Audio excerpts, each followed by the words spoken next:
No tšau Kai, tunned ma jälle ära või? Mul tuli üks hea idee. Jaa, Alex! Mõtlesime, et õpetame kanasuppi tegema. Kui oled veidi segaduses, siis jutt käib sellest videost. Mis on teie lemmik? Roog. Kanasupp. Ja kuna Kai oli veendunud, et tema teeb kõige paremat kanasuppi, siis pidin ma sellele omal nahal kinnitust saama. Seda läheks vaja küll. Kuidas siis vahepeal on olnud tunne olla TikToki staar? Lapse kaudu olen teada saanud, sellepärast ma ta endaga ka ühes võtsin. Vaatame, mis meil siin kotis täna on ka. Sina valisid siis kõik asjad välja, aine? Kana. Sa kasutad just kintsu, jah? Ma kasutan kintsu sellepärast, et mulle ta tundub kuidagi mahlakam või maitsvam. Ursula, kuidas tunne on, kui sa ema TikTokis nüüd järsku näed? Šokeeriv oli.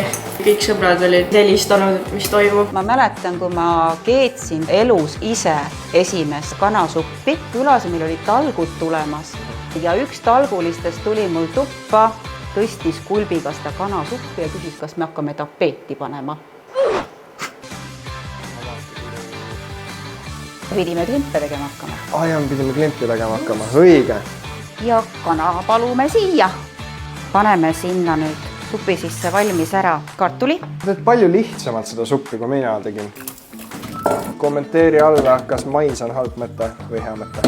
Ega me seda kana väga peenikeseks siin ka hakkima sulle ei hakka, sellepärast, et tegelikult on niisugune hõrk liha, et ta keeb siit natukene veel pudisemaks sul. Ilus kollane. Siin on kõik värvid esindatud. Roheline, kollane, oranž. Nagu viker ka. No täpselt. Ja maitse roheline, see kõige olulisem. Nüüd on värvid nagu täiesti paigas. Kanasupp on valmis saanud. Kai, sinu retsepti järgi.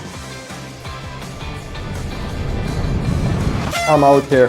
See on kõige parem kanasupp eales. Koostöös peitub võlu. Nii kodune ja lihtne asi, aga nii kuradi hea. Ühesõnaga, mul on palju õppida. Kai, sina täna siis näitasid, kuidas päriselt see supitegu käib. Aitäh, Alex, selle võimaluse eest, et sa olid valmis õppima minuga koos. Muidugi ma olen nõus õppima. Suur aitäh sulle ja Näeme järgmine kord. Tšau! Tšau!